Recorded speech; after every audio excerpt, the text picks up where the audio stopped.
Hello नमस्कार दोस्तों, मैं हरेंद्र कुमार आप सभी का इंजीनियर हरेंद्र क्लासेस में स्वागत करता है। ठीक है, आज हम लोग जैसा कि प्रिज्म और पिरामिड में अंतर समझेंगे कि प्रिज्म और पिरामिड में क्या अंतर होता है। ठीक है, प्रिज्म और पिरामिड दोनों ही 3D में होता है, यानी 3 डायमेंशनल में होता है। 3 डायमेंशनल उसे कहते हैं जिसका हर पार्ट चारों तरफ से देख सकते हैं, और 2D उसे कहते हैं जिसका कोई एक पार्ट बच जाए जिसको आप नहीं देख सकते हो, उसे 2D कहते हैं। ठीक है, 2D या 3D में यही है। 3D का मतलब 3 डायमेंशनल और 2D का मतलब 2 डायमेंशनल। 3D का मतलब उसके चारों पार्ट, चारों तरफ के पार्ट को आप इजीली आसानी से देख सकते हो, और 2D का मतलब उसके कुछ पार्ट नहीं दिखाई देगा। ठीक है, यही 2D और 3D में अंतर होता है। अब आइए आज हम लोग प्रिज्म और पिरामिड के बारे में सीखते हैं। ठीक है, प्रिज्म जो होता है ना, प्रिज्म का देखो और पिरामिड में बेसिकली मेन अंतर ये है कि प्रिज्म का जैसा बेस रहेगा वैसा ही इसका शीर्ष पार्ट यानी टॉप पार्ट रहता है, और पिरामिड में क्या होता है कि पिरामिड का बेस जैसा भी हो, स्क्वायर हो, इक्विलेटरल ट्रायंगल हो, जैसा भी हो, उसका जाकर हर पॉइंट का यानी शीर्ष बिंदु से जाकर मिलता है। आइए फिगर के माध्यम से इसको समझते हैं। देखिए, अगर मान लो बाबू ये मेरा इक्विलेटरल ट्रायंगल है। क्या है? इक्विलेटरल ट्रायंगल है। अगर इससे हमको एक प्रिज्म का निर्माण करना है तो मेरा बेस इक्विलेटरल है तो टॉप पार्ट भी क्या आएगा? इक्विलेटरल ट्रायंगल ही आएगा। अर्थात कहने का मतलब कि मेरा जो बेस है यानी आधार बाबू अगर समबाहु त्रिभुज है तो टॉप पार्ट भी क्या आएगा? समबाहु त्रिभुज ही आएगा। ठीक है, अब देखो, अगर मान लो बाबू कि अगर यहां से ऐसे हम ड्रॉ कर दिए, यहां से ऐसे, इसको यहां से ऐसे ड्रॉ कर लिए। ठीक है, यहां से ऐसे इसको ऐसे मिला दिया। कुछ दिखाई दे रहा है? यानी जैसा मेरा बेस पार्ट है वैसा ही मेरा क्या मिला? टॉप पार्ट मिल गया। तो ये क्या हो गया? प्रिज्म। ठीक है, यानी जैसा मेरा बेस पार्ट वैसा ही टॉप मिलेगा तो वो हो जाएगा प्रिज्म। अगर मेरा बेस पार्ट स्क्वायर रहेगा यानी कहने का मतलब है कि वर्गाकार रहेगा तो हमारा शीर्ष पार्ट भी वर्गाकार ही प्राप्त होगा। अगर मान लो आधार मेरा हेक्सागोनल रहता है, हेक्सागोनल या ऑक्टागोनल रहता है तो वैसा ही मेरा शीर्ष पार्ट भी हेक्सागोनल या ऑक्टागोनल प्राप्त होता है। ठीक है, अच्छा जी, आइए अब पिरामिड को सब समझते हैं। अगर मान लो पिरामिड का आधार बाबू, पिरामिड का आधार अगर स्क्वायर है, पिरामिड का आधार अगर स्क्वायर है, अगर पिरामिड का आधार स्क्वायर है तो एक स्क्वायर बना लेते हैं। ठीक है, अगर स्क्वायर बना लेते हैं, ठीक है, स्क्वायर लग रहा है। अब देखो, इसको एक शीर्ष बिंदु से मिला दो, यानी इसका हर कोण जो है ना बाबू, हर जो स्क्वायर का हर जो वर्टेक्स है, शीर्ष है, उसको एक पॉइंट से मिला देते हैं पिरामिड में। ठीक है, अब पिरामिड में एक पॉइंट से मिला दो, इसको इससे मिला दिया, इसको इससे मिला दिया, इसको मिला दिया इससे, इसको थोड़ा सा और सही कर देता हूं, यानी कहने का मेरा मतलब है कि ऐसे हो गया। ठीक है, ये मेरा पिरामिड का कंस्ट्रक्शन हो गया। अब सर इसका जो बेस पार्ट है हमारा स्क्वायर है, यानी साइड अगर ए है तो इसका क्या हो जाएगा? ए ए ए, यानी हर पार्ट क्या हो जाएगा? मेरा इक्वल हो जाएगा। ठीक है, कोई डाउट नहीं है? यानी कहने का मतलब है कि पिरामिड का अगर स्क्वायर यानी सॉरी आधार अगर स्क्वायर है तो उसका टॉप पार्ट स्क्वायर होगा, ऐसा नहीं होता है पिरामिड का। पिरामिड में क्या होता है कि स्क्वायर हो या इक्विलेटरल ट्रायंगल हो या किसी भी टाइप के हो बेस, उसका टॉप पार्ट जो होता है ना एक बिंदु से जाकर मिलता है। कोई डाउट? एक बिंदु से जाकर मिलता है। प्रिज्म और पिरामिड में अंतर समझ में आ गया कि प्रिज्म और पिरामिड में क्या अंतर होता है। अब आइए हम लोग समझते हैं कि प्रिज्म का वक्र पृष्ठीय क्षेत्रफल और पिरामिड का वक्र पृष्ठीय क्षेत्रफल या आयतन या इसका टोटल सरफेस एरिया, ये सारा पार्ट हम आज हम लोग डिस्कस करेंगे, क्योंकि आगामी एग्जाम जो आने वाला है एसएससी का या कोई भी पेपर हो उसमें हमेशा इस टाइप के क्वेश्चन पूछता है। ठीक है, अब देखो बाबू, प्रिज्म जो हो गया ना, अगर प्रिज्म का कहे, प्रिज्म का वक्र पृष्ठीय क्षेत्रफल, वक्र पृष्ठीय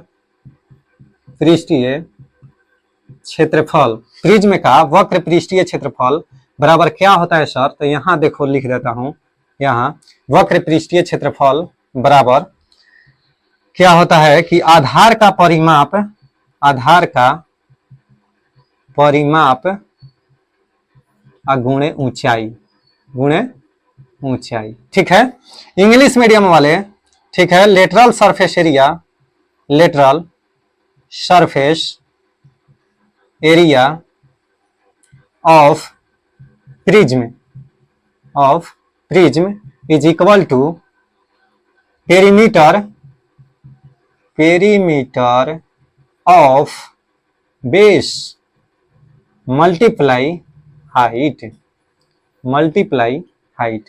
कोई दिक्कत? यानी lateral surface area of prism is equal to perimeter of base multiply height, ये होता है। ठीक है, अब आते हैं पिरामिड में। सर पिरामिड का अगर पूछ देगा कि पिरामिड का वक्र पृष्ठीय क्षेत्रफल, वक्र पृष्ठीय क्षेत्रफल बराबर क्या होता है, तो 1/2 मल्टीप्लाई आधार का परिमाप, परिमाप अगुणे तिर्यक, तिर्यक ऊंचाई, तिर्यक ऊंचाई। ठीक है, अब इंग्लिश मीडियम वाले lateral, lateral surface, surface area of pyramid, of pyramid is equal to 1/2 perimeter of base, perimeter,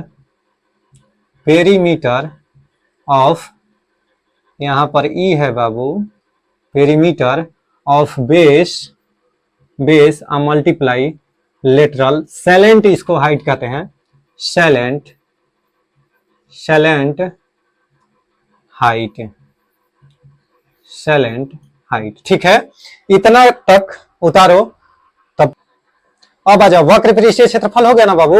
अब देखो आगे क्या समझते हैं कि टोटल सरफेस एरिया यानी प्रिज्म का कुल, कुल पृष्ठीय, पृष्ठीय क्षेत्रफल, total surface area of prism क्या होता है, तो आधार का, आधार का परिमाप, आधार का परिमाप अगुणे ऊंचाई प्लस 2 गुणे आधार का, आधार का क्षेत्रफल, 2 गुणे आधार का क्षेत्रफल। कोई दिक्कत है? यानी इसको इंग्लिश मीडियम लिखना, total, total surface area, area of, कुल पृष्ठीय क्षेत्रफल हो गया, total surface area of prism, prism यानी इसका प्रिज्म का कुल या कुल पृष्ठीय क्षेत्रफल, प्रिज्म का लिख सकते हो,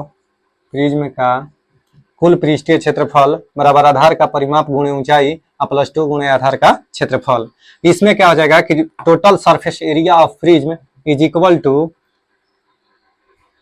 perimeter, perimeter of base multiply height, multiply height plus, plus यहाँ पर ध्यान देना प्लस है, plus 2 multiply area of, area of base, area of base. ये इंग्लिश मीडियम के लिए है। ठीक है, अब आ जाइए पिरामिड में आइए।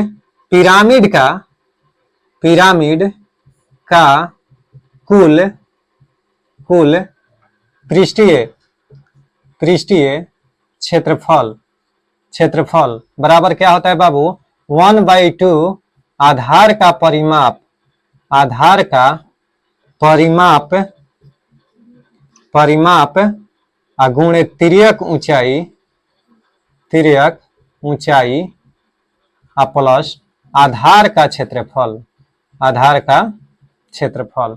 इसमें ध्यान देने वाली बात यह है, इसमें 2 नहीं लगता है। ठीक है, और जबकि इसमें 2 गुणे आधार का क्षेत्रफल, 2 गुणे आधार का क्षेत्रफल, लेकिन पिरामिड में 2 नहीं लगता है। कोई दिक्कत है?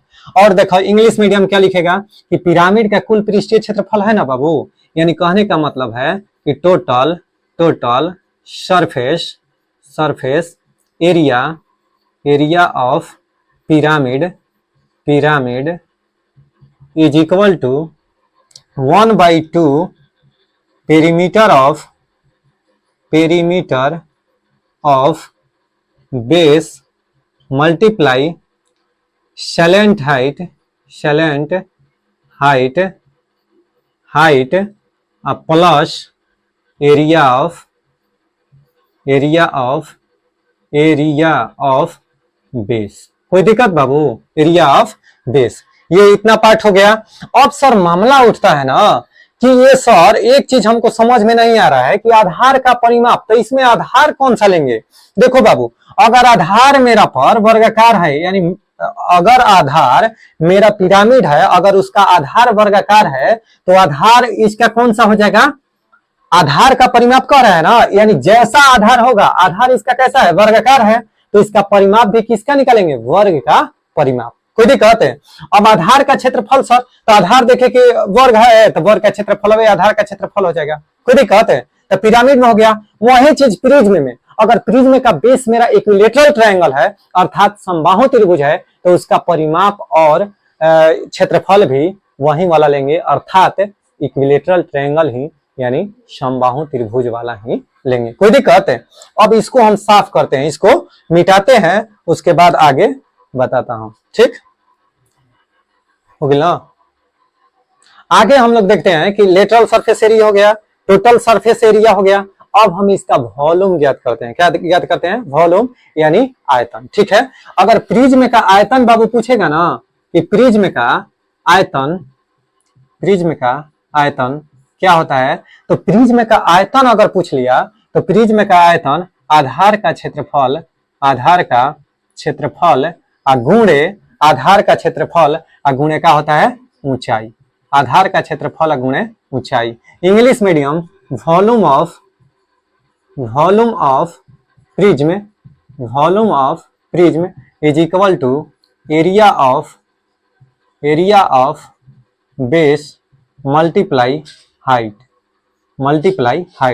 सीखने वाली ये बात है कि इसमें साइलेंट हाइट नहीं होती है, अर्थात इसमें ऊंचाई केवल होता है, तिर्यक ऊंचाई नहीं होता है। इसमें केवल ऊंचाई होता है, तिर्यक ऊंचाई नहीं होता है। ठीक है, अब ध्यान से देखो, इसमें क्या करते हैं कि पिरामिड का अगर आयतन हमको निकालना होगा ना बाबू, पिरामिड का आयतन, कहने का मतलब है कि इसका जो आयतन होता है ना 1/3 आधार का क्षेत्रफल गुणा क्या होता है? ऊंचाई। कोई दिक्कत है? इसमें ध्यान दो, तिर्यक ऊंचाई हट जाता है, अर्थात इंग्लिश मीडियम साइलेंट हाइट हट जाता है। कोई दिक्कत है? यानी पिरामिड का आयतन अगर बाबू पूछेगा तो 1/3 आधार का क्षेत्रफल गुणे ऊंचाई। ठीक है, इंग्लिश मीडियम देखो, area volume of pyramid is equal to 1/3 multiply area of base multiply height. ठीक है, मल्टीप्लाई हाइट। ठीक, यही होता है। इसका हम लोग सीख लिए कि lateral surface area, total surface area, और इसका सीख लिए वॉल्यूम। अब हम लोग क्या सीखेंगे सर? तो अब इस पर क्वेश्चन का प्रैक्टिस करेंगे कि किस प्रकार का क्वेश्चन पूछता है एग्जाम में, प्रिज्म से रिलेटेड और पिरामिड से रिलेटेड। एकदम बनाए रहिए, वीडियो में मिजाज एकदम टनटनाए रखिए। ठीक है, आगे हम जल्दी से कोशिश करते हैं कि क्वेश्चन आप लोगों को लिख दें। वीडियो मास्टर थोड़ा सा देखो, कह रहा है क्वेश्चन बाबू कि एक लंबवत त्रिभुजाकार प्रिज्म का आधार समबाहु त्रिभुज है। एक लंबवत त्रिभुजाकार प्रिज्म का आधार कैसा है? समबाहु त्रिभुज है। ध्यान से देखना, त्रिभुज की भुजा 15 सेंटीमीटर है, तो प्रिज्म की ऊंचाई भी दिया है 20√3 सेंटीमीटर है, तो प्रिज्म का आयतन ज्ञात करना है। इंग्लिश मीडियम ध्यान से सुनना, एक लंबवत त्रिभुजाकार यानी ट्रायंगुलर प्रिज्म है, whose base is equilateral triangle, then और क्या दिया है बाबू? त्रिभुज की भुजा 15 सेंटीमीटर है, यानी side of triangle is 15 centimetre, और क्या दिया है? प्रिज्म की ऊंचाई 20√3 सेंटीमीटर है, यानी height of prism is 20√3 centimetre. Then find the volume of prism. ठीक है, अब देखो, इसमें दिया है सर क्या, तो आराम से इसका सॉल्यूशन करेंगे आराम से। देखो अगर बाबू एगो पिरामिड है, सॉरी प्रिज्म है ना, प्रिज्म है, इसका आधार कैसा है बाबू, इक्विलेटरल है। आधार कैसा है, इक्विलेटरल है। अच्छा सर इक्विलेटरल ट्रायंगल एक बना लिया।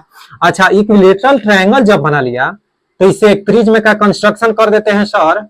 तो देखिए आराम से देखिए, एक प्रिज्म का हम कंस्ट्रक्शन कर रहे हैं, ठीक है। ये मान लो कि एक प्रिज्म हो गया, ठीक है। इसका बेस बाबू कह रहा है कि एक लंबवत त्रिभुजाकार प्रिज्म है। लंबवत त्रिभुजाकार प्रिज्म का आधार समबाहु त्रिभुज है। समबाहु त्रिभुज कहने का मतलब इंग्लिश मीडियम इक्विलेटरल ट्रायंगल। अगर इक्विलेटरल ट्रायंगल है बाबू और इसका भुजा दिया है 15 सेंटीमीटर, यानी ये भी 15, ये भी 15, ये भी 15, नहीं बाबू सेंटीमीटर छोड़ो ना, कोई दिक्कत। तीनों जो साइड है ना बाबू यह 15 15 15 दिया है, यानी 15 15 15। तो अब हमको क्या करना है कि प्रिज्म का आयतन निकालना है। तो प्रिज्म का आयतन सर सबसे पहले लिख लेंगे, प्रिज्म का आयतन अर्थात English medium volume of prism क्या होता है कि आधार का क्षेत्रफल, आधार का क्षेत्रफल गुणे ऊंचाई होता है, गुणे ऊंचाई होता है। कोई डाउट है? अब देखिए सर आधार का क्षेत्रफल, अब सर आधार का क्षेत्रफल कहे तो आधार का क्षेत्रफल कहने का मतलब बाबू कि इसका आधार देखो क्या है, इक्विलेटरल ट्रायंगल है अर्थात समबाहु त्रिभुज है ना बाबू। तो समबाहु त्रिभुज का क्षेत्रफल गुणे इसका ऊंचाई कितना दिया है। ऊंचाई कहने का मेरा मतलब है कि देखो ये वाला पार्ट इसका एच हो जाएगा। एच का मान बाबू दिया है, एच बराबर दे दिया है गिवन, गिवन क्या किया है, गिवन एच बराबर दे दिया है मेरा कितना 20√3 सेंटीमीटर, ठीक है। अब कह रहा है कि वॉल्यूम हमको निकालना है, तो आधार का क्षेत्रफल क्या हो जाएगा सर, तो आधार का क्षेत्रफल निकाल लो इधर। आधार का क्षेत्रफल यहीं पर लिख देते हैं। आधार का क्षेत्रफल इक्विलेटरल है ना बाबू, यानी समबाहु त्रिभुज होगा ना, तो समबाहु त्रिभुज का क्षेत्रफल क्या होता है √3/4 मल्टीप्लाई भुजा स्क्वायर। तो भुजा 15 है ना बाबू, तो 15 के स्क्वायर हो जाएगा, 15 सेंटीमीटर है तो इसका स्क्वायर हो जाएगा बाबू, गुणे मल्टीप्लाई। देखो ऊंचाई कितना दिया है, ऊंचाई 20√3 है ना, तो 20√3 सेंटीमीटर हो जाएगा। कोई दिक्कत? अब आराम से देखो 4 5 20, 4 5 कितना हो जाएगा 20। अब देखो 15 15 है कितना होता है बाबू 225, इस सेंटीमीटर स्क्वायर हो जाएगा, मल्टीप्लाई √3 या √3 में मल्टीप्लाई होगा तो 3 मल्टीप्लाई ये 5 हो जाएगा इतना। और देखो यहाँ पर भी सेंटीमीटर है बाबू, एक और सेंटीमीटर हो जाएगा। तो हम क्यों ना यहाँ पर सेंटीमीटर यहाँ पर सेंटीमीटर, तो सबको मिटाकर हम क्या कर देंगे कि 225 मल्टीप्लाई √3 में किए तो 3 मल्टीप्लाई 5 सेंटीमीटर क्यूब। ऐसे भी मेरा वॉल्यूम जो होता है वह क्यूब में होता है। कोई दिक्कत? अब सर क्यूब में होता है तो पचती नहीं 15 15 5 75 के 5 15 दूनी 30 हासिल 7 37 के 7 पचती 15 15 दूनी 30 3 33, यानी 3375 सेंटीमीटर क्यूब। यही मेरा हो जाएगा आंसर। अगर बाबू तुमसे पूछ लिया कि प्रिज्म का ही तो आयतन हो गया सर, अगर पूछता कि प्रिज्म का वक्र पृष्ठीय क्षेत्रफल क्या करे तो इसी पर निकाल देंगे। अगर ये देखो केवल प्रिज्म का आयतन पूछा था तो मेरा आयतन तक तो आंसर सिमट गया, हो गया। लेकिन अगर पूछ देगा कि प्रिज्म का वक्र पृष्ठीय क्षेत्रफल निकालें तो कुछ नहीं करना है। प्रिज्म का वक्र पृष्ठीय क्षेत्रफल बराबर हम जानते हैं कि क्या होता है, आधार का परिमाप गुणे ऊंचाई। ये देख लो एसएससी का क्वेश्चन है प्रीवियस ईयर, ध्यान से देखना, आधार का परिमाप गुणे ऊंचाई। अब सर आधार का परिमाप गुणे ऊंचाई हो गया। अब आधार का परिमाप सर कैसे निकालेंगे? आधार का परिमाप कहने का मतलब त्रिभुज कैसा है, समबाहु त्रिभुज है। कहने का मतलब है कि प्रिज्म का आधार मेरा समबाहु है ना बाबू, तो समबाहु त्रिभुज का परिमाप क्या होता है 3 गुणे भुजा। समबाहु त्रिभुज का परिमाप 3 गुणे भुजा, अर्थात सर 3 गुणे भुजा परिमाप 3 गुणे भुजा गुणे ऊंचाई। अच्छा सर यहां तक तो समझ गए। आखिर सर 3 गुणे भुजा कैसे लिख दिए? 3 गुणे भुजा कहने का मतलब बाबू 15 सेंटीमीटर 15 सेंटीमीटर 15 सेंटीमीटर। इसका परिमाप कहने का मतलब होता है बाहरी माप। परिमाप कहने का मतलब बाहरी माप, यानी उसका आउटर, इंग्लिश मीडियम, आउटर जो मेजरमेंट होता है ना, आउटर सरफेस का, यानी कहने का मतलब कि कोई भी ऑब्जेक्ट का आउटर अगर सरफेस का मेजर करते हो तो वही हो जाता है पेरीमीटर। ठीक है। अब देखो 3 मल्टीप्लाई साइड और मल्टीप्लाई ऊंचाई। अब देखो 3 गुणे भुजा का मान कितना दिया है बाबू, साइड 15 सेंटीमीटर, गुणे ऊंचाई कितना दिया है, ऊंचाई 20√3 सेंटीमीटर दिया है। अब 20√3 सेंटीमीटर कहने का मतलब हो तो 15 दूनी 45 और 45 दूनी 90, यानी 900√3 सेंटीमीटर स्क्वायर हो जाएगा आंसर। नहीं समझा? यानी 15 तिया 45 और 45 दूनी 90 और 0, यानी 900√3 सेंटीमीटर स्क्वायर हो जाएगा। कोई डाउट? चलो उतारो। चलो बाबू देखो, अब हमको क्या कर रहा है कि एक लंबवत त्रिभुजाकार प्रिज्म का आधार समबाहु त्रिभुज है। त्रिभुज की भुजा 8 सेंटीमीटर है और प्रिज्म की ऊंचाई दिया है कि 10√3 सेंटीमीटर है। तो प्रिज्म का कुल टोटल सरफेस एरिया अर्थात कुल पृष्ठीय क्षेत्रफल ज्ञात करें। यानी total surface area of prism हमको क्या करना है, फाइंड करना है, ज्ञात करना है। अब सर इसमें क्या हो गया कि इसमें त्रिभुज का भी आधार क्या है, इक्विलेटरल है। ठीक है सर।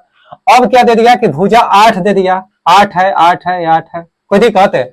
इसका जो ऊंचाई दिया है ना 10√3, यानी जो एज का मान दिया है ना बाबू वो दे दिया 10√3 10√3। ठीक है, सेंटीमीटर।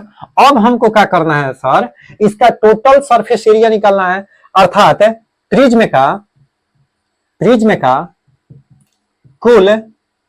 कुल पृष्ठीय क्षेत्रफल बराबर क्या होता है सर? तो प्रिज्म का कुल पृष्ठीय क्षेत्रफल बाबू क्या होता है, आधार का परिमाप गुणे ऊंचाई +2 गुणे आधार का क्षेत्रफल नहीं होता है वो, आधार का क्षेत्रफल। कोई डाउट है? ठीक है। अब देखो total surface area of prism, English medium, total surface area of prism is equal to perimeter of base multiply height +2 multiply आधार का क्षेत्रफल अर्थात एरिया ऑफ बेस। ठीक है। अब देखो आधार का परिमाप, आधार कैसा है मेरा बाबू, आधार समबाहु है। समबाहु त्रिभुज का परिमाप क्या होता है, 3 गुणे भुजा, और 3 गुणे भुजा का सर मान दिया है 8, तो 3 गुणे भुजा परिमाप का मान हो गया। देखो आधार का परिमाप का मान हो गया। अब हमसे पूछ रहा है ना कि मल्टीप्लाई करो, मल्टीप्लाई कर दिए, फिर कह रहा है कि ऊंचाई रखो, ऊंचाई का मान दे दिया है कितना बाबू, तो 10√3 सेंटीमीटर दे दिया है। अच्छा कोई बात नहीं, +2 गुणे आधार का क्षेत्रफल। ओहो, अब आधार का क्षेत्रफल कह रहा है, तो सर आधार का क्षेत्रफल हम कैसे फाइंड करेंगे, अर्थात इसका देखो आधार हम देखें कि इसका इक्विलेटरल ट्रायंगल है, आधार कैसा है, समबाहु त्रिभुज है। तो समबाहु त्रिभुज के आधार का क्षेत्रफल क्या होता है बाबू, √3/4 मल्टीप्लाई भुजा स्क्वायर, भुजा कितना है बाबू 8 का स्क्वायर, यानी 8 का स्क्वायर हम कर देंगे, कोई दिक्कत? अब देखो 8 के 24 और 24 दहिया में 240 √3 सेंटीमीटर, कोई दिक्कत? स्क्वायर, क्योंकि ये भी सेंटीमीटर में है, 8 सेंटीमीटर में है, तो सेंटीमीटर स्क्वायर प्लस, अब देखो 2 गुणे √3/4 गुणे 8 है 64 सेंटीमीटर स्क्वायर। अब बताओ बाबू 4 से काटा दो, 4 एकम 4 4 छके 24 और 4 के 64 कटता है ना बाबू, आराम से देखो 240 √3 सेंटीमीटर स्क्वायर प्लस 16 दूनी 32 √3 सेंटीमीटर स्क्वायर, अर्थात दोनों को जोड़ दो बाबू। अगर 240 और 32 को जोड़ोगे तो कितना हो जाएगा, 252 240 72 ना हो जाएगा, 272 √3 सेंटीमीटर स्क्वायर। नहीं, यही मेरा हो गया आंसर। यानी हम लोग क्या समझ गए, हम लोग समझ गए कि प्रिज्म का क्या क्या फाइंड करना सीख गए। हम लोग प्रिज्म का वक्र पृष्ठीय क्षेत्रफल, प्रिज्म का आयतन और प्रिज्म का टोटल सरफेस एरिया यानी कुल पृष्ठीय क्षेत्रफल ज्ञात करना सीख गए। ठीक है, बंद कर दो। आओ, हो गया क्या? आओ तो तनी रंग में। ठीक है, कह रहा है कि एक सम पिरामिड का आधार 8 सेंटीमीटर, एक भुजा एक समबाहु त्रिभुज है।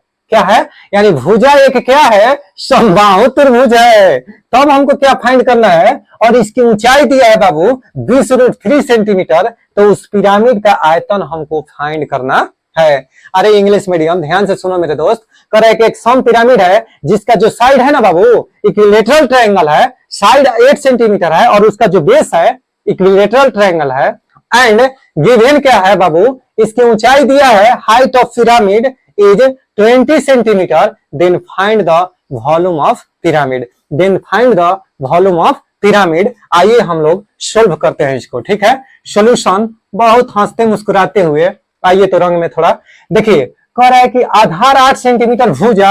अब समझ जाओ कि आधार है 8 सेंटीमीटर, तो बाबू ये भी 8, ये भी 8, ये भी 8, क्योंकि अगर आधार उसका समबाहु त्रिभुज है तो समबाहु त्रिभुज की सभी भुजाएं क्या होती है, बराबर। अर्थात सर, अर्थात अगर भुजा एक हो गया 8 सेंटीमीटर तो दूसरा भी 8, तीसरा भी 8, कोई दिक्कत सर। अच्छा ये तो पिरामिड हो गया सर। अब इसमें क्या है कि कह रहा है कि आधार 8 सेंटीमीटर है, समबाहु त्रिभुज है, और इसकी ऊंचाई दिया है 20√3 सेंटीमीटर। अच्छा ऊंचाई दे दिया है, उस पिरामिड का आयतन क्या होगा, तो बताओ बाबू पिरामिड का आयतन जल्दी से बता दो। पिरामिड का आयतन, पिरामिड का आयतन बराबर 1/3 आधार का क्षेत्रफल गुणे ऊंचाई ना बाबू। अब देखो 1/3 इंग्लिश मीडियम, यानी पिरामिड का जो वॉल्यूम होगा, यानी volume of pyramid is equal to 1/3, यानी 1/3 multiply area of base multiply height, ठीक है। अब देखिए 1/3 हो गया। अब आधार का क्षेत्रफल सर जी, अब आधार का क्षेत्रफल क्या करेंगे, तो आधार देख रहे हैं हम कि इसका आधार समबाहु त्रिभुज है, तो समबाहु त्रिभुज का क्षेत्रफल ही आधार का क्षेत्रफल हो जाएगा, ठीक है। तो समबाहु त्रिभुज का क्षेत्रफल क्या होता है मेरे दोस्त, √3/4 मल्टीप्लाई भुजा स्क्वायर, तो भुजा 8 है तो 8 का स्क्वायर दे देंगे बाबू। ऊंचाई कितना दिया है, ऊंचाई दिया है 20√3 दे दिया है, तो चलो लिख लेते हैं 20√3 सेंटीमीटर। क्या करना है, हो गया ना। अब देखो 4 दूनी 4 पाँचे 20 कट गया, 4 पाँचे 20। अब देखो बाबू 1/3 √3 या √3 में मल्टीप्लाई होगा 3 हो जाएगा, 8 8 64 मल्टीप्लाई 5 सेंटीमीटर क्यूब, यहाँ भी सेंटीमीटर क्यूब। वॉल्यूम क्या में होता है, सेंटीमीटर क्यूब में, कोई दिक्कत है। अब देखो 3 से 3 कट गया, बच क्या गया 4 5 20 के, अच्छा 6 5 30 और 2 32 सेंटीमीटर क्यूब। नहीं मेरे दोस्त यही हो गया आंसर, हंसते मुस्कुराते हुए बन गया क्वेश्चन। आओ बाएं आओ, हो गई ले। देखो एक पिरामिड का आधार वर्ग है, ठीक है, जिसकी प्रत्येक भुजा 4 सेंटीमीटर है और पिरामिड की ऊंचाई 8 सेंटीमीटर है, तो पिरामिड का वक्र पृष्ठीय क्षेत्रफल ज्ञात करें। यूट्यूब में मेरा कमेंट आया था कि सर थोड़ा सा हिंदी में बोलिए, सर थोड़ा सा हिंदी में बोलिए। चलो भाई ट्राई करते हैं कि हिंदी का इंग्लिश हम देखो सब लैंग्वेज में बात करते हैं, ठीक ना, जैसा चाहो वैसा हम कर देंगे, ठीक है। देखो कह रहे हैं कि एक पिरामिड का आधार वर्ग है जिसकी प्रत्येक भुजा 4 सेंटीमीटर है और पिरामिड की ऊंचाई 8 सेंटीमीटर है, तो पिरामिड का वक्र पृष्ठीय क्षेत्रफल और कुल पृष्ठीय क्षेत्रफल ज्ञात करें। मेरे दोस्त आइए इसको समझते हैं। देखिए एक फिगर हम ड्रॉ करते हैं जिसका आधार कैसा है, एक वर्गाकार है। क्या है, एक वर्ग है, एक वर्ग हो गया, ठीक। अब क्या करते हैं दोस्त, इसको एक बिंदु से मिला देते हैं ना रे गुरु चेला। देखो तो एक, देखो इसको इससे मिला दिया, इसको इससे, इसको इससे, इसको गुरु कवना से, तो इससे ना बन गया पिरामिड, कोई दिक्कत है। अब पिरामिड बन गया मेरे दोस्त, मेरे बाबू, मेरे सोना, देखो पिरामिड बन गया ना, तो पिरामिड बन गया तो इसमें देखो स्लेंट हाइट का भी निकालना है, ठीक है। बाप रे बाप कितना मुस्कुराती है, मुस्कुरो मत बची, बहुत तेज लड़की, बहुत तेज, आता ना तेज की गाय के गोबर सुन के गाय की उम्र बता देले। समझ रहे हो ना यूट्यूब वाले भाई, इतना लड़की तेज है ना कि गाय के गोबर सुनकर गाय की उम्र बता देती है। तो सोचिए आदमी के कितना उम्र होगा, कैसे बताएगी, आप लोग कमेंट में लिखिए, ठीक है। कह रहे कि पिरामिड का आधार वर्ग है जिसकी प्रत्येक भुजा 4 सेंटीमीटर है यानी प्रत्येक भुजा 4 सेंटीमीटर है, यानी ये भी 4, ये भी 4, ये भी 4, ये भी 4, सब 4-4 है। तो हम कह रहे हैं कि पिरामिड की ऊंचाई 8 सेंटीमीटर है। आहा, तो अब क्या सर ऊंचाई क्या मामला है? मामला ये है ना चला। देखो देखो, इसको अभी हम वर्तमान के लिए मिटाता हूं, आराम से देखना मेरे दोस्त, आराम से देखना। देखो इसको मैं मिटा दिया। अब देखना ध्यान से, क्या कर रहा हूं कि मैं जो आधार रहता है ना बाबू, आधार के सेंटर लिया जाता है, आधार का सेंटर।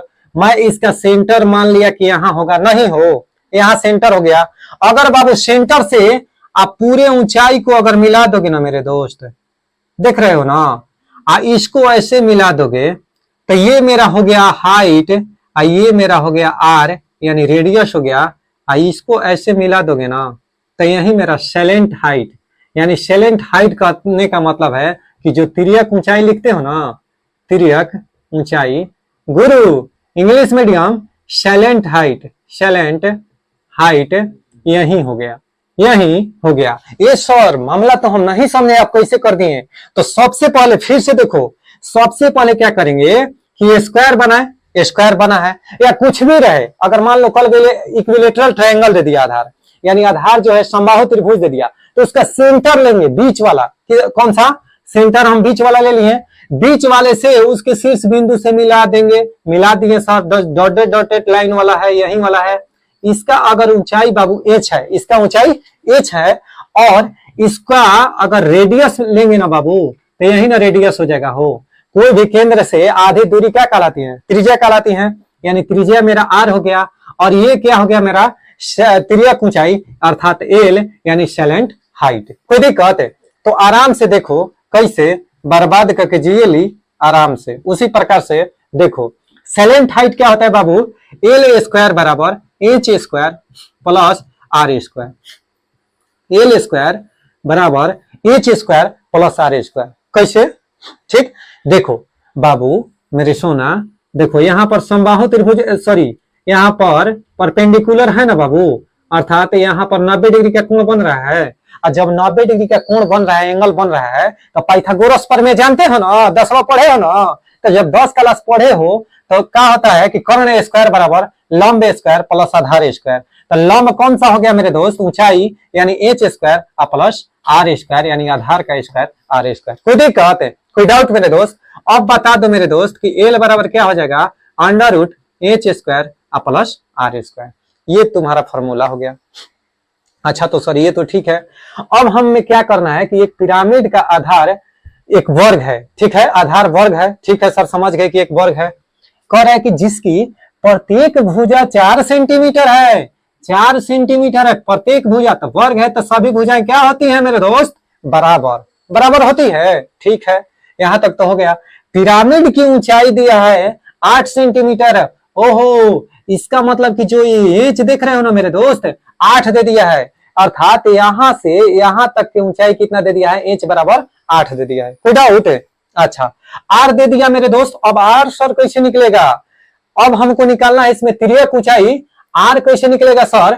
तो आर बराबर देखो, आर बराबर क्या होता है मेरे दोस्त, अगर वर्ग रहे, यदि यदि वर्ग हो तो, वर्ग हो तो आर बराबर ए बाई 2, आर बराबर ए बाई, पढ़े हैं, यानी आर बराबर भुजा के आधा हो जाता है, अर्थात भुजा सर 4 है तो इसका आधा 2 सेंटीमीटर, 2 सेंटीमीटर। नहीं चला? कोई दिक्कत है? 2 सेंटीमीटर हो गया मेरे दोस्त। अब कह रहा है सर पिरामिड का वक्र पृष्ठीय क्षेत्रफल तो निकालिए। अच्छा, ये काम करो कि पिरामिड का वक्र पृष्ठीय क्षेत्रफल, वक्र पृष्ठीय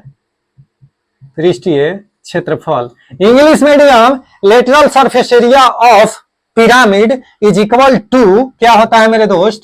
1/2 आधार का परिमाप, आधार का परिमाप गुणे तिर्यक ऊंचाई ना बाबू। ठीक है ना? अब देखो, अब आधार का सर परिमाप क्या होगा सर? आधार का परिमाप, आधार कैसा है बाबू? वर्गाकार है। आधार गुरु वर्गाकार है। ठीक है, आधार वर्गाकार है तो 1/2 आधार का परिमाप, आधार वर्गाकार है तो आधार का परिमाप क्या हो जाएगा 4 गुणे भुजा, 4 गुणे वर्ग के परिमाप आधार के परिमाप हो जी, तो वर्ग के परिमाप 4 गुणे भुजा होता है ना हो, तो 4 गुणे भुजा अर्थात 4 गुणे भुजा का मान मेरा कितना दिया है 4। तो ये मत सोचना यूट्यूब वाले भैया कि भाई 4 4 कहां से आ गया सर, आधार का परिमाप कहने का मतलब कि वर्ग का परिमाप, इसका आधार कैसा है वर्गाकार है, इसलिए आधार का परिमाप जो बोला है ना, अगर आधार इसका वर्ग है ना तो वर्ग का परिमाप निकाल देंगे 4 गुणे भुजा। 4 गुणे भुजा कहने का मतलब दोस्त कि 4 तो सूत्र से, अब भुजा का मान मेरा 4 4 है ना तो 4 लिख देंगे, कोई डाउट है? अब कह रहे हैं ना सर कि तिर्यक ऊंचाई निकालिए, क्या निकालिए तिर्यक ऊंचाई। अब सर तिर्यक ऊंचाई कैसे निकलेगा सर, तो तिर्यक ऊंचाई के लिए बाबू ध्यान से देखो, एल बराबर क्या होता है, एल बराबर root under H square plus R square. बोला तो ठीक है सर, ये तो बात बिल्कुल सही है। तो एच मेरा कितना दिया है 8, देखो बाबू एच बराबर 8 अर्थात 8 के स्क्वायर कर देंगे, आर कितना दे दिया है बाबू, आर मेरे सोना देखो आर बराबर 2 सेंटीमीटर, तो 2 का स्क्वायर कर देंगे दोस्त, और जब 2 के स्क्वायर करोगे ना तो 8 8 64 2 दूनी के 4, यानी रूट अंडर कितना हो जाएगा दोस्त 68 रूट अंडर। अब 68 का स्क्वायर रूट कैसे निकलता हो, तो आ जाओ बाबू 68 का देखो तोड़ दो, 2 से 2 3 6 2 चौके 8 और 2 से 17 दूनी ना बाबू, यानी 2 और रूट 17 सेंटीमीटर। ये क्या हो गई तिर्यक ऊंचाई, क्या हो गई बाबू तिर्यक ऊंचाई। अरे समझ गया ना भाई, कोई दिक्कत नहीं ना है। आओ तो बाबू अब कह रहे हैं कि तिर्यक ऊंचाई 2 और रूट 17 सेंटीमीटर रख दो मेरे दोस्त, तो दो दूनी के सेंटीमीटर स्क्वायर हो जाएगा, क्योंकि पिरामिड का वक्र पृष्ठीय क्षेत्रफल है। कोई दिक्कत, दो दूनी के 4, अब बताओ 4 दूनी 8 8 दूनी 16, यानी 16 अंडर रूट 17 सेंटीमीटर स्क्वायर। बोलो जय जयकार। नहीं हो गया, कोई डाउट है? यहां तक समझ के मैं आ गया। अब देखो आगे हमको क्या करना है कि पिरामिड का वक्र पृष्ठीय क्षेत्रफल और पिरामिड का कुल पृष्ठीय क्षेत्रफल निकालना है, तो जस्ट हम निकाल रहे हैं, इसको मिटा लेते हैं। तो ठीक दोस्त इसको बंद कर देता हूं, ठीक है। देखो कह रहा है कि कुल पृष्ठीय क्षेत्रफल हमको ज्ञात करना है ना, यानी हम लोग पहले इससे पहले वक्र पृष्ठीय क्षेत्रफल ज्ञात कर लिया, जरा सिस्टम दो मेरे दोस्त, ठीक है। देखो अब कह रहा है कि इसका कुल पृष्ठीय क्षेत्रफल ज्ञात करें, तो कुल पृष्ठीय क्षेत्रफल क्या होता है बाबू, पिरामिड का कुल पृष्ठीय क्षेत्रफल, कुल पृष्ठीय क्षेत्रफल क्या होता है सर, तो 1/2 आधार का परिमाप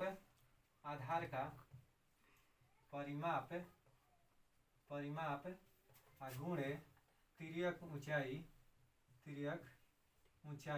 प्लस आधार का क्षेत्रफल, यही होता है मेरे दोस्त। कोई दिक्कत है? इंग्लिश मीडियम वाले total surface area of pyramid is equal to 1/2 आधार का परिमाप कहने का मतलब है कि perimeter of base and slant height ध्यान देना, प्लस आधार का क्षेत्रफल, ठीक है। अच्छा सर ठीक है, 1/2 आधार का परिमाप क्या हो जाएगा सर, तो आधार का परिमाप करने का मतलब आधार मेरा वर्गाकार है तो वर्ग का ही परिमाप है, तो वर्ग का परिमाप क्या होता है मेरे दोस्त 4 गुणे भुजा, और 4 गुणे भुजा, तो भुजा कितना है 4 है, 4 4 है, तो यहाँ भी क्या हो जाएगा 4 हो जाएगा, यानी यहाँ भी 4 हो गया, गुणे तिर्यक ऊंचाई कहने का मतलब है सेलेंट हाइट कहने का मतलब है कि 2 रूट 17 सेंटीमीटर, ठीक है, एक ही बार में लिख लेंगे, ठीक, सेंटीमीटर स्क्वायर प्लस आधार का क्षेत्रफल। अब आधार बाबू मेरा वर्ग है ना, तो वर्ग का क्षेत्रफल क्या होता है सुना, वर्ग का क्षेत्रफल भुजा स्क्वायर अर्थात 4 का स्क्वायर, वर्ग का क्षेत्रफल ही आधार का क्षेत्रफल होता है। कोई दिक्कत मेरे दोस्त है? अब देखो 2 2 जा 4, इंग्लिश मीडियम ऐसा ही ना हो, 2 2 जा 4, यानी 4 दूनी 8 गुणा 2 root 17 centimetre square plus 16 centimetre square, ये भी सेंटीमीटर स्क्वायर। अब देखो 8 दूनी 16 और 16, तो 16 कॉमन हो जाएगा मेरे दोस्त, तो 16 रूट 3 कहाँ से रूट 17 ना, ठीक है, रूट 17 सेंटीमीटर क्या लिखना है एक ही बार में लास्ट में, प्लस 1 इतना सेंटीमीटर हो जाएगा स्क्वायर आंसर। यही ना हो। यानी फिर से समझा रहा हूँ, ध्यान से देखो। 8 दूनी 16, यहाँ पर कैसे कर दिए, ढेर यूट्यूबों में हचपचाया होगा बेचारा कि देखो 8 दूनी 16 √17 हो जाएगा मेरे दोस्त। आप प्लस में है ना 16 मेरे दोस्त। अब बताओ 16 यहाँ भी 16 यहाँ भी, तो कॉमन ले लेते हैं 16, तो इसमें का √17 बच गया ना, √17। आप प्लस यहाँ कुछ नहीं बचा था, एक बचा ना मेरे दोस्त। इसको ऐसे कर देते हैं, यहाँ एक बचा ना मेरे दोस्त।